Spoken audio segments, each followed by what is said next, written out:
Muito bem, queridos, paz do Senhor. No meio do mato hoje, literalmente, tá? Hoje tem pintor, tem serralheiro, tem muitos operários lá dentro dos barracão e tá muito barulho lá. Então eu tive que ir no meio do mato para fazer a gravação.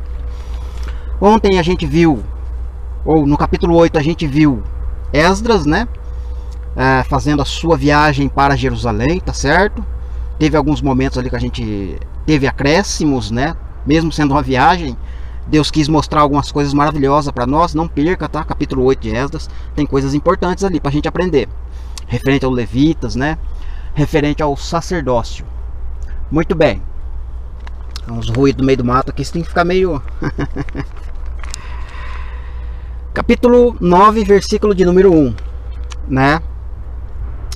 Esdras está em Jerusalém. Já fez aquele descanso de 3 dias, né? E tal, né?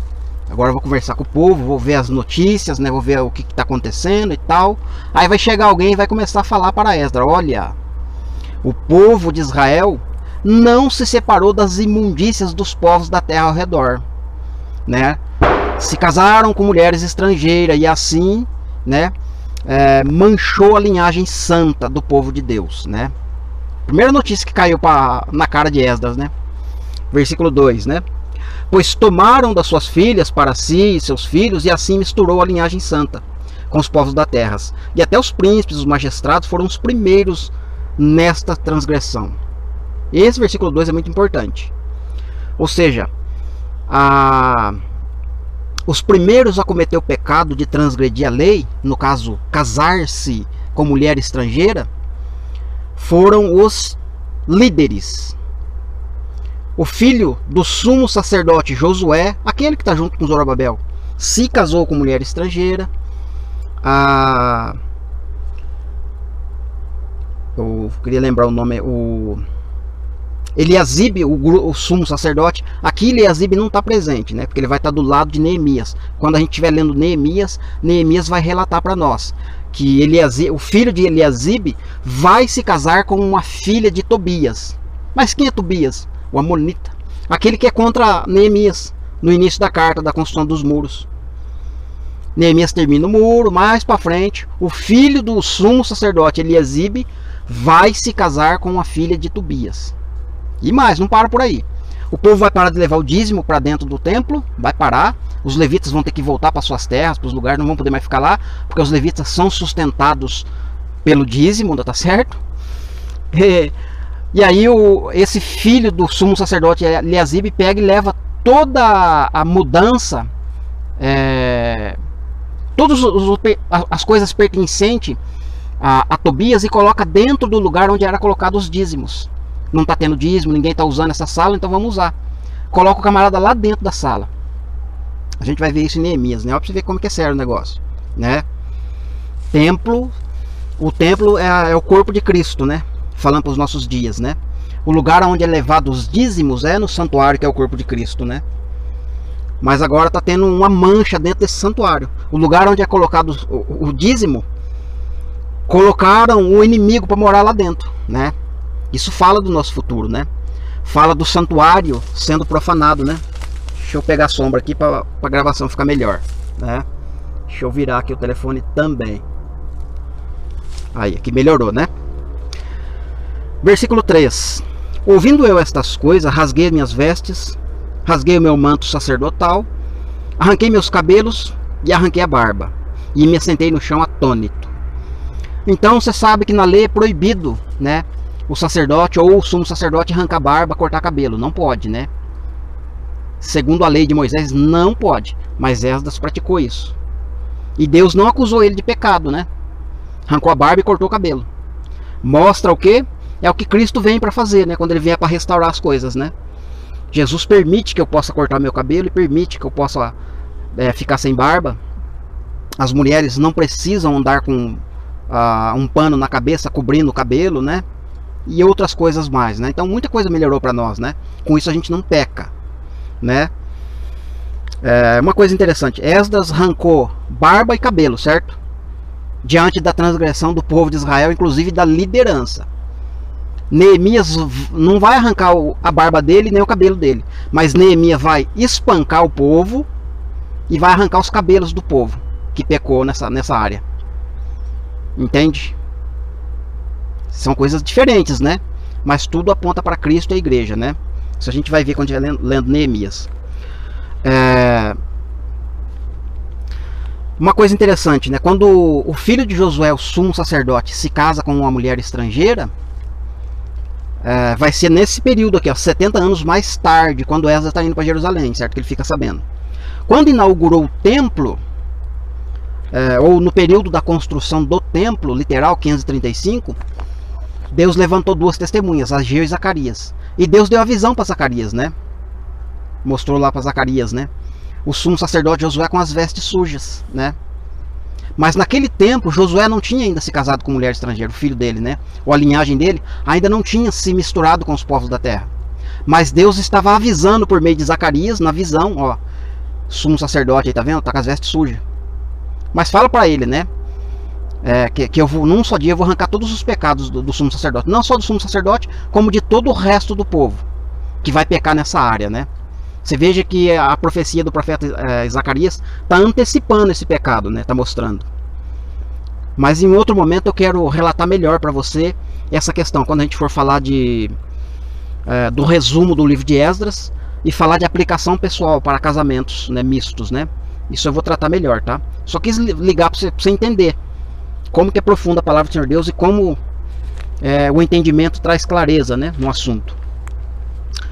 Versículo de número 4. Então se ajuntaram a mim todos os que tremiam por causa das palavras do Deus de Israel, por causa desta transgressão.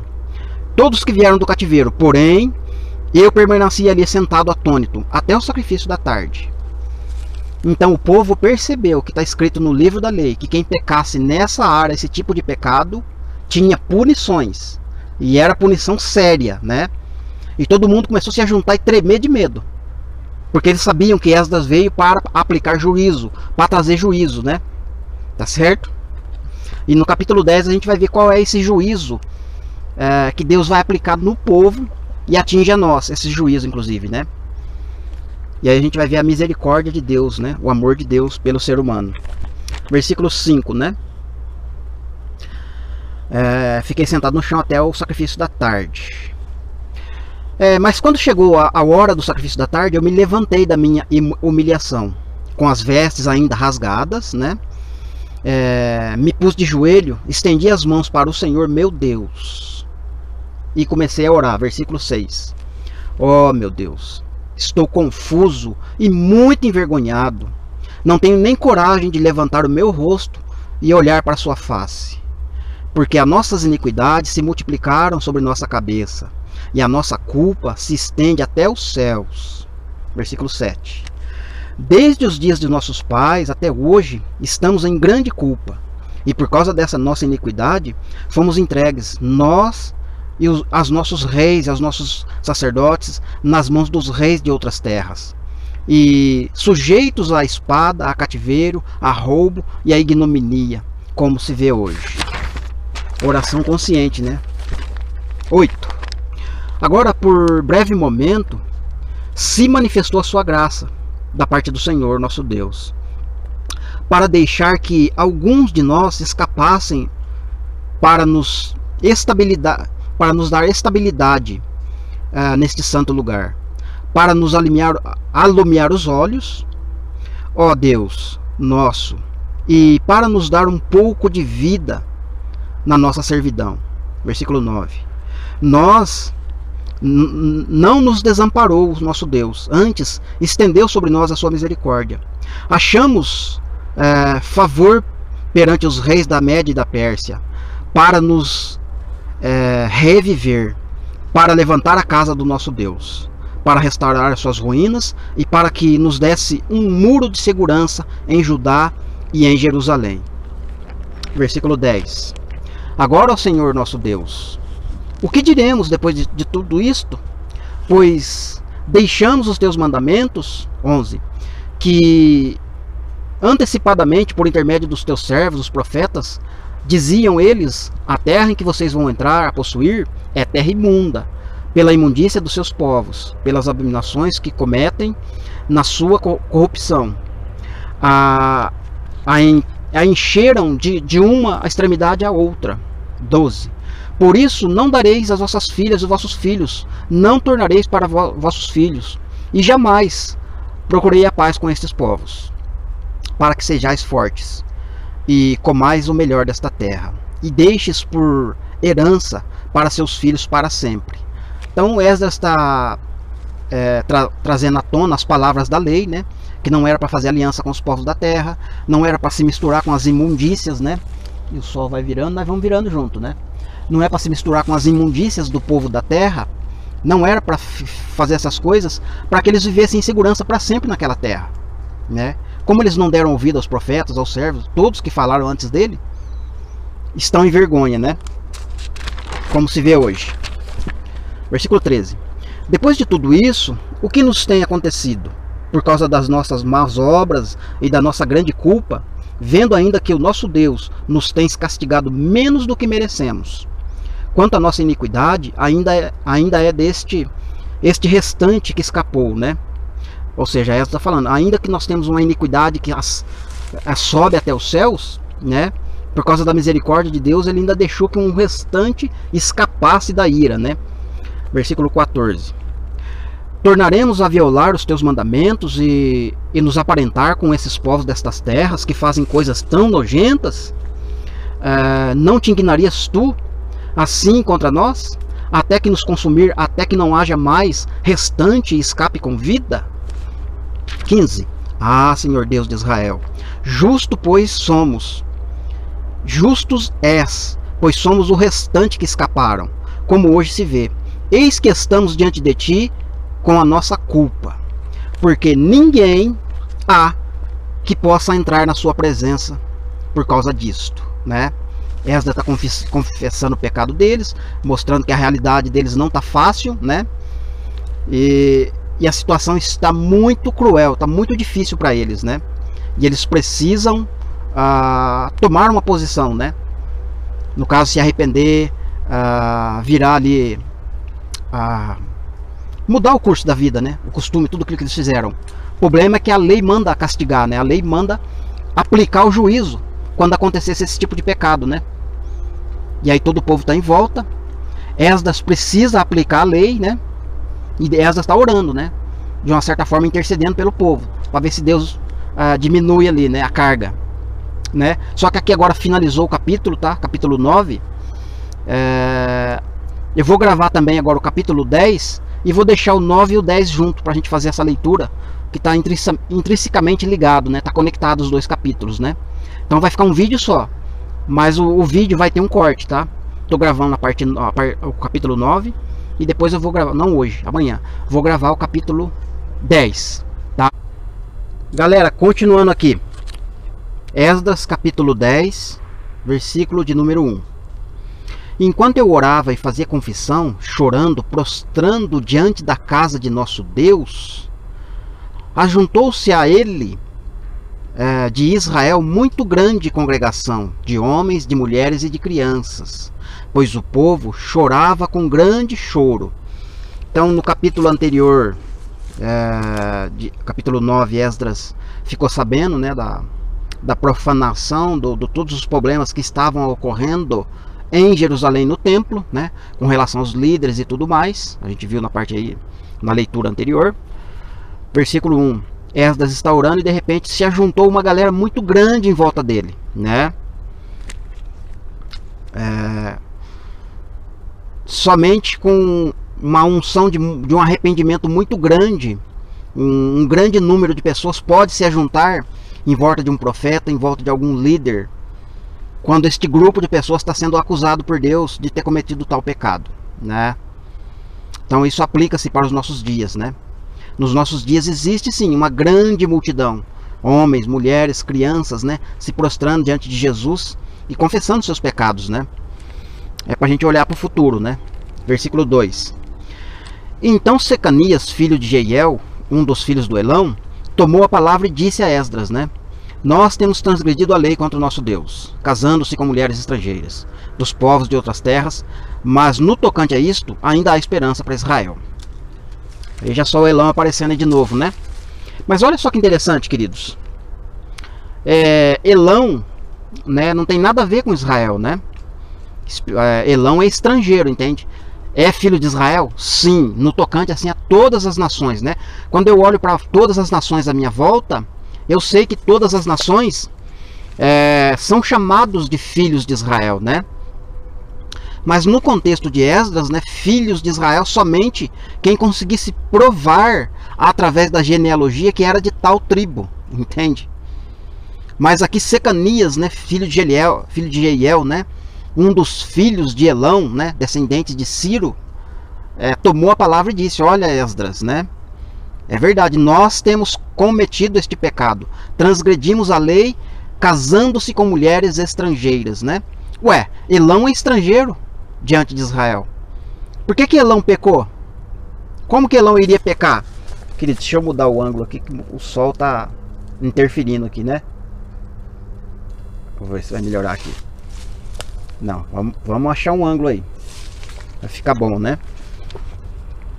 Então, queridos, é pra gente olhar para o futuro. Não tem jeito de você encaixar no contexto de Esdras isso, entende? Elão é estrangeiro. Agora o estrangeiro não pode casar com outro estrangeiro? É a mesma coisa hoje, né? De você tentar proibir de um brasileiro se casar com uma colombiana, um outro estrangeiro, entende? Tá esquisito, não tá? Mas Deus tem algo para nos ensinar, né? Vamos continuar lendo a leitura aí, né? Secanias acabou dizendo que há esperança para Israel. Vamos ver qual vai ser a palavra aí que Secanias vai continuar falando, né? Agora, pois, façamos aliança com o nosso Deus, de que despediremos de todas as mulheres e seus filhos, segundo o conselho do Senhor, dos que tremem o mandamento do Senhor, e se faça segundo como a lei manda. Então, Secanias está dizendo: façamos aliança. Elão é estrangeiro, né? Secanias. Vamos fazer uma aliança com Deus, né? Que a gente vai despedir, a gente vai mandar embora as mulheres estrangeiras. Vamos nos purificar então e vamos fazer conforme manda o Senhor, a lei do nosso Deus. Né, querido?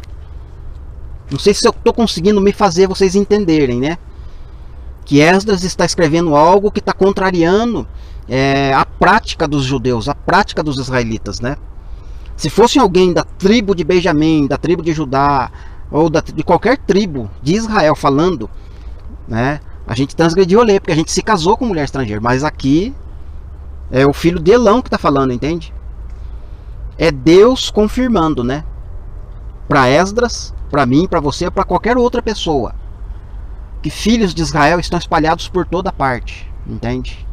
Naquele contexto, Deus está considerando Elão é pertencente a uma das tribos. Só não falou qual tribo. Ou seja, ele está no regime da lei. Então ele transgrediu a lei, sim. E ele reconheceu isso.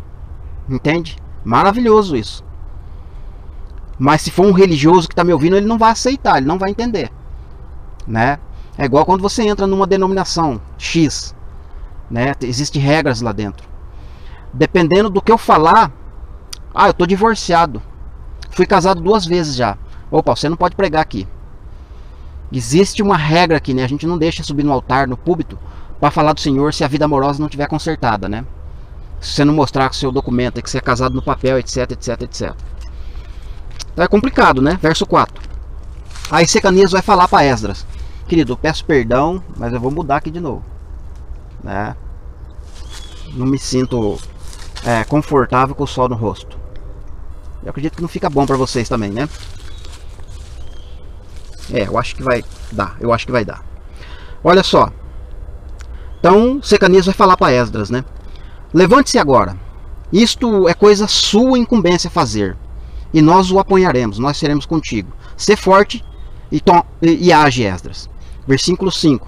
Então Esdras se levantou e fez com que todos os príncipes e os sacerdotes jurassem, e os levitas de todo Israel, que fariam segundo a palavra, e eles juraram. Versículo 6. Esdras se retirou de diante da casa do Senhor, entrou na câmara de Joanã, filho de Eliasibe, e lá não comeu pão e nem bebeu água, porque pranteava por causa da transgressão dos que haviam voltado do cativeiro. Então Esdras se retirou, foi ter o seu momento com Deus, né, para orar, para jejuar, para buscar a direção de Deus referente àquela situação. Como ele teria que agir para aplicar um julgamento, né, sobre o povo que transgrediu. Versículo 7. Então Esdras fez passar pregão por toda Judá e por toda Jerusalém, e todos os que vieram do cativeiro, que deveriam ajuntar-se em Jerusalém. Versículo 8. Se alguém não chegasse no prazo de 3 dias, segundo o conselho dos príncipes, dos anciãos, todos os seus bens seriam destruídos, e essa pessoa não mais poderia fazer parte da congregação dos que voltaram do exílio, isto é, não vai mais ser pertencente do povo de Israel, né? Então o prazo determinado por Esdras, falando aqui de maneira literal, é 3 dias, né? Todos os homens que se casaram com mulheres estrangeiras têm um prazo de 3 dias para se reunir aqui comigo em Jerusalém. E aí a gente vai resolver esse assunto, né? Isto é, vai chegar com a mulher e vai aplicar o divórcio. Divorcia da mulher, manda a mulher e o filho embora, né? E aí o camarada vai ter que fazer uma escolha. Ou você despede-se da mulher e manda ela embora com seus filhos para outras terras, ela não pode permanecer em Israel, né, na região ali, para o marido poder servir, entrar entre aspas, né, para poder entrar no ministério, né, essa é a condição. Ou então ele não vai em 3 dias se apresentar lá em Jerusalém e fica com a sua mulher casado e vive sua vida como está. Essa é a condição. Versículo 9. Então todos os homens de Judá e de Benjamim em 3 dias se ajuntaram em Jerusalém. E no dia 20 do 9º mês fica depois do 7º mês. Presta atenção.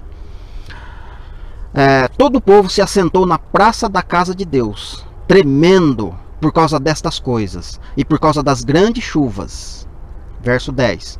Então se levantou Esdras, o sacerdote, e lhes disse: vocês transgrediram o mandamento do Senhor, casando-se com mulheres estrangeiras e aumentando assim a culpa sobre Israel.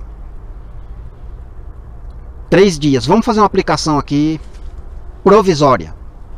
Para mim eu já consigo encaixar ela, mas para você pode ser um pouco dificultoso.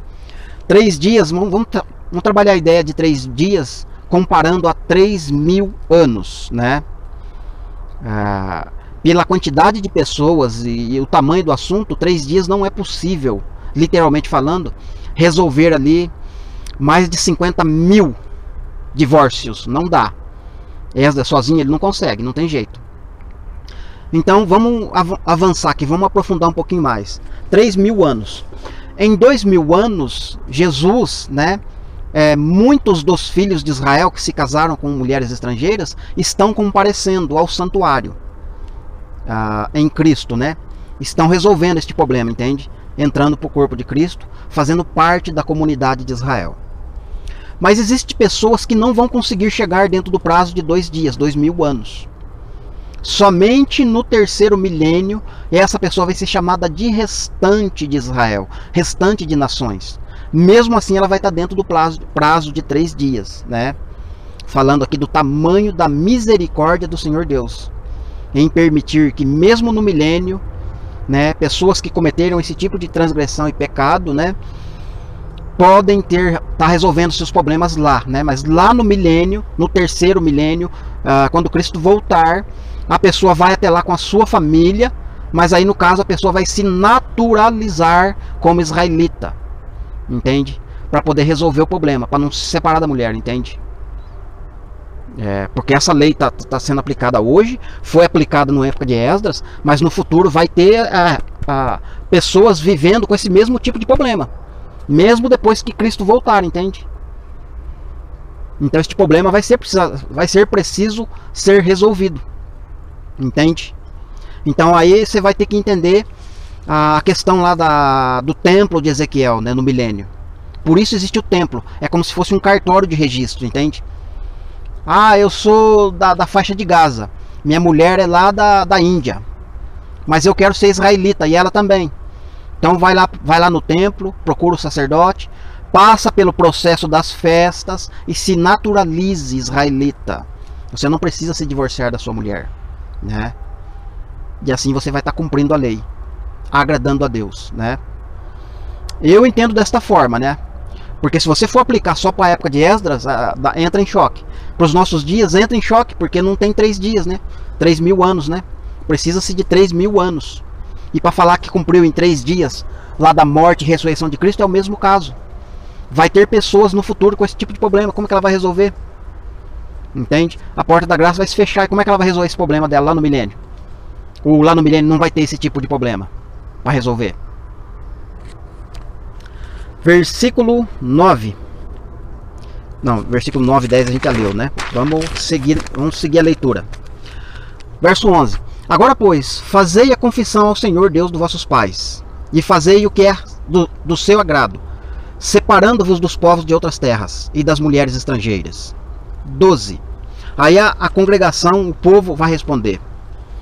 Respondeu toda a congregação e disseram em altas vozes: assim seja como as suas palavras, assim nós faremos. 13. Porém, somos muitos os que transgredimos neste assunto. E sendo agora tempo de grandes chuvas, não podemos ficar para o lado de fora. E tem mais. Isso não é obra de se fazer em 1 ou 2 dias, porque somos muitos. Olha que versículo revelador. Primeiro ponto. Isso não é obra de fazer de 1 ou 2 dias, né? Ou seja, vai precisar do 3º dia para resolver esse problema. Segundo detalhe, né? Somos muitos que transgredimos nesse negócio. Terceiro ponto, não podemos ficar para o lado de fora. Lembra que no 2º dia a porta da graça vai se fechar? No 2º milênio, a porta vai fechar. E aí? Nós somos muitos. Não podemos ficar para o lado de fora. Mas do lado de fora do quê? Da comunidade de Israel. Não podemos ficar para o lado de fora. E detalhe, tá chovendo muito forte, tá caindo muita chuva. Lembra lá do estudo dos 7 trovões? O Apocalipse começa com os 4 ventos. Dali a pouco vem as nuvens, vem relâmpago, vem trovoada. Depois da trovoada vem o quê? A inundação, vem a chuva, vem o aguaceiro. Está chovendo muito, estamos pro lado de fora. Eu acho que vocês estão entendendo, né? Que isso aqui é pro 3º milênio, né? A época das grandes chuvas, né? Zacarias capítulo 10 ainda vai falar. No capítulo 9 ele fala, aí vem seu rei montado no jumento. Vai falar de toda a profecia. No finalzinho do 9 ele vai falar que Deus, né, ele vai trazer juízos, né? Ele vai estar trazendo juízos, né? Período de grande tribulação, os homens vão se esconder em cavernas, eu vou tremer a terra, etc, etc, etc. Quando começa o capítulo 10, dando sequência na profecia, peçam ao Senhor Deus chuva, e ele trará um verdadeiro aguaceiro. Vem água poderosa. Depois da grande tribulação vem a chuva, entende? Zacarias está participando do evento. Está profetizando. Verdadeiro aguaceiro. Vem chuva pesada. E a chuva pesada vai cair e muitos vão estar para o lado de fora do santuário, do corpo de Cristo. E aí Deus vai mandar embora, contradizendo o que ele falou no Evangelho. Os que vierem a mim, de maneira nenhuma lançarei fora. Vou resolver seu problema. O sol já chegou aqui de novo, né? Vamos mudar mais um pouquinho.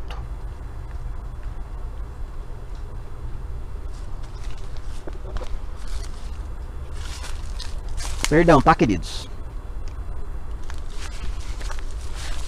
Aí, acho que aqui tá bom, por enquanto. Versículo 13, né? Eu acabei de ler o 13, o 14 agora. Ora, deixe que nossos príncipes decidam por toda a congregação, e que venham eles em tempos determinados, todos os que das nossas cidades se casaram com mulheres estrangeiras, e com eles os anciãos de cada cidade, em seus juízes, e assim a ira de Deus se desviará de nós. Povo sábio, né? Espírito Santo, a misericórdia de Deus purinha aqui, ó, entrando em ação, né? Porque se fosse aplicar a lei aqui nesse momento, né, de condenação aqui, ninguém escapava. Deus consumia todos eles. Mas isso mostra a misericórdia de Deus, né? Queridos, eu vou dar um giro de 360 agora. Vamos ver se vai melhorar aqui. Aí, melhorou. Vou ficar aqui do lado da pé de manga aqui. Olha só, queridos. Ora, verso 14 de novo. Deixe que nossos príncipes decidam por toda a congregação. Quem que é os príncipes? As 12 tribos. Decidam por toda a congregação. E venham eles em tempos determinados. Você sabe que tempos determinados está falando de festas, né? Tempos determinados. Palavrinha moed. Está lá no quarto dia da criação. Tempos determinados. Todos os que em nossas cidades casaram-se com mulheres estrangeiras, e com eles os anciãos. Quem que são os anciãos que vão vir com os príncipes para resolver o problema? A igreja, os anciãos. Porque aqui aplica-se para o terceiro milênio, né? Volta de Cristo. E assim a ira de Deus se desviará de nós, né? A ira de Deus e a gente sabe pelos profetas que no período da grande tribulação Deus está muito irado, né? A época da chuva forte, do temporal, Deus está irado contra as 12 tribos, né? E vai arrancar ele do meio das nações e vai fazer coisas fantásticas, né? Mas quando passa o período da grande tribulação, Deus fala que a ira dele já não mais passa o período da ira dele, né? E aí eles estão dizendo, né? E aí, fazendo assim, a ira de Deus se desviará de nós. Tremendo, né? Versículo 15. Olha só agora, uma outra coisa para a gente aprender, né? No entanto, Jonatas, filho de Azael, e Jazeías, filho de Tikva, se opuseram a isto. E esta coisa, desculpa aqui a expressão, queridos, repetição, né? Mesulão e Sebatai os apoiaram. Então o que está acontecendo aqui? Duas pessoas se opuseram ao que a congregação falou. A congregação não está errada. O Espírito Santo está trabalhando por meio da misericórdia de Deus, né? Para executar o juízo de Deus, né? De forma que todos seriam abençoados, né? Resolvendo assim o problema. E foi feito desta forma, literalmente falando, né? Só que teve duas pessoas que não aceitaram a situação, né? Essas duas pessoas, eu não vou me atrever aqui a bater o martelo e dizer que é isso. Ou aplica-se para duas testemunhas no tempo de hoje. Por exemplo, se alguém quiser aplicar a lei hoje para se divorciar do seu marido, da sua mulher, por questões religiosas, porque eu sou israelita, o outro não é, e quiser divorciar por causa disso, as duas testemunhas, nós não vamos permitir isso, entende? Agora, por que eu vou destruir o casamento só por causa de questões religiosas, se Cristo veio para resolver o problema? Entende? Então aplica-se para duas testemunhas, né? Ao meu ver, não estou afirmando. Então eles se opuseram, eles não aceitaram a ideia. No requisito, mandar embora a mulher, né? Entende, queridos? Eles não queriam que fosse desfeito os casamentos, porque muita gente ia sofrer. Entende? E desfazer casamentos por questões religiosas é muito cruel, né? Para ambos, né? Então eles se opuseram. Mas também dá uma ideia de figura de duas bestas, né? Por exemplo, já que o povo não foi condenado, já que o povo não foi destruído, já que a ira de Deus não caiu em cima do povo, o inimigo vai olhar e vai falar assim: ih, caramba, deu ruim. Desse jeito eles vão escapar e vai resolver o problema. E aquilo que eu fiz eles desobedecerem, eu fiz eles se casarem com outras mulheres estrangeiras justamente para eliminar o povo. Eu quero que Deus derrame a sua ira e elimine todo. Eu quero acabar com essa gente, né? Aplicando assim para duas bestas, né? Tentando desfazer a obra de Deus, entende? Então tem duas aplicações para a gente dar uma olhada. Serve para olhar para duas bestas que não quer que dê certo o plano, porque o plano é maravilhoso, de resolver o problema nos tempos determinados. Mas em contrapartida, aplicando para o tempo literal da lei, como a lei é rígida, esses dois camaradas falaram: não, cara, acabar com o casamento só por causa do culto não é certo também, a gente não aceita isso. Amém, meus queridos? Eu quis colocar esses dois pontos de vista, tá? Os dois servem, tá? Serve pro lado ruim e pro lado bom, né? É uma questão de meditar aqui em cima do ponto. 16. Assim o fizeram os que voltaram do cativeiro. Então Esdras, o sacerdote, elegeu nominalmente os homens cabeças de família, segundo a casa de seus pais, que se assentaram no dia 1º do 10º mês. Dia 1º do 10º mês aplica-se um tempo futuro depois do 7º mês, né? Ok? Versículo 17. E o concluíram no dia 1º do 1º mês. E a respeito de todos os homens, né, que haviam se casado com mulheres estrangeiros, acharam-se dentre eles, primeiro grupo dos sacerdotes, né, os que se casaram com mulheres estrangeiras, dos filhos de Jesua, filho de Josadaque, e seus irmãos, Maazéias, Eliezer, Jaribe e Gedaías. Vamos dar uma pausa aqui. Olha só, queridos, aqui está um ponto importante. Depois que eles resolveram esse problema, essa questão, entre aspas, 3 dias não tem como resolver, mas resolveu. Vamos entender que resolveu. Aí Esdras vai fazer um levantamento para ver quem são os homens, né, pertencentes a tribos, liderança. Vamos ver quem é os caras que fez isso. E como ele já mencionou lá no início do capítulo 9, que os primeiros a cometerem esse tipo de pecado foi a liderança. E aí ele começou a dar aqui ele começa a dar nome pro gado, né, para as pessoas que erraram. Então, dos sacerdotes que se casaram com mulheres estrangeiras, o primeiro foi Jesua. Quem que é Jesua? Filho de Josadaque. Ageu, capítulo 1, versículo 1. Josué, filho de Josadaque. Esse Jesua ou é o próprio Josué, ou é irmão de Josué.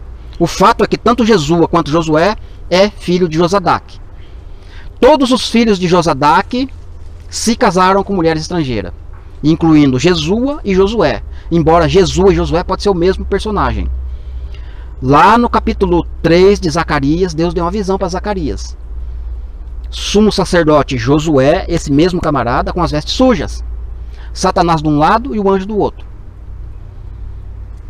E aí Deus vai condenar Satanás e vai falar: Josué, esse é meu escolhido. Arranca a roupa suja dele, eu vou limpar a iniquidade dele, eu vou tirar toda a sujeira dele. Não só dele, como dos seus companheiros, os seus irmãos e o resto do povo. Num só dia eu vou tirar a iniquidade da terra. Falando assim de um período profético futuro, né? Só que quando Zacarias teve essa visão, Josué, o sumo sacerdote, que está junto com Zorobabel, o grande sacerdote, estavam edificando o templo. Nessa época eles estavam em santidade. Não tinham cometido pecado, mas Deus antecipou. Ó, aqui tá Josué, ó. Ele vai sujar as roupas. Futuramente vai manchar. Vai se casar com mulher estrangeira. Então, queridos, veja que Deus está mostrando pra gente, né, mesmo toda a liderança, né, tombou. Quase todos os nomes mencionados, né, no profeta Ageu, no profeta Zacarias, referente à liderança, quase todos eles tombaram, mostrando que aquela edificação, aqueles líderes, não eram os verdadeiros líderes que Deus estava mostrando. Entende? Dentro da palavra. Amém, meus queridos? Deixa eu ver se tem mais aqui pra gente ler. Tem mais alguns versos aqui. A gente continua lendo, né? Essa parte de Zacarias eu vou falar no vídeo resumo, tá? Sei que ficou faltando informações, mas a gente vai colocar todo o pingo em cima do i. Verso 19. Com um aperto de mão, prometeram despedir suas mulheres, e por serem culpados, oferecerem um carneiro do rebanho, pela culpa do pecado. Olha só, você viu o tamanho do estrago, né? Aí depois que resolveu o problema, deram um aperto de mão para Esdras, né? A gente pecou, a gente reconhece. A gente vai dar um carneiro aí como oferta de pecado para resolver o problema, tá? Você acha que Deus se agrada disso? Né? Como quem diz, né? Tudo termina em pizza. Mostrando aí, né? Pra gente observar o que está acontecendo. Verso 20. Dos filhos de Imer, Anani e Reladias. 21. Dos filhos de Arim, Maazéias, Elias, Semaías, Jeiel, Uzias. Verso 22.